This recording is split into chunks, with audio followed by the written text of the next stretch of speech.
নমস্কার। আজ একটা অঙ্ক নিয়ে অঙ্কটা বলা আছে, কোনো অর্থের 3/4 যদি 21,000 টাকা হলে এই অর্থে বা যে অর্থে এই অর্থের 4/7 মূল্য কত?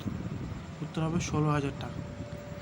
আমরা এমনি সরলভাবে করবো, সাধারণ এক্স ধরে করবো না, এক্স এত অংশ মানে এত করবো না, আমরা সিম্পল ধরবো 3/4 মানে 21,000 টাকা। তাহলে 1 অংশ মানে 21,000 বাই 3/4, তাই 3টা নিচে এসে 4 উপর উঠে গেছে।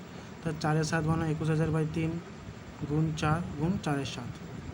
এবার তোমরা কাটাকুটি করবো, 3 7 21, 7,000, 7 দেখা হবে 1,000, তো 4 4 16 আর 1,000 16,000 টাকা। এটাই উত্তর, 16,000 টাকা।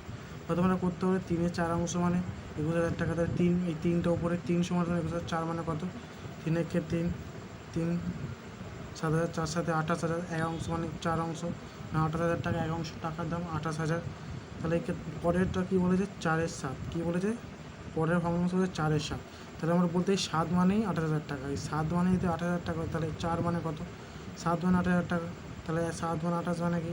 তা 4 মানে কত? 28,000 বাই 7 ইন্টু 4, 4 7,000, 1,000, 4,000, তো 4 4 16,000। তাহলে কত হলো? 16,000 টাকা। তাহলে 4,000 গুণ 4, 16,000 টাকা। তোমার দুটো পদ্ধতি করা হচ্ছে, যেটা শুধু সেটা করতে হবে। আশা করি সবাই বুঝতে পেরেছো।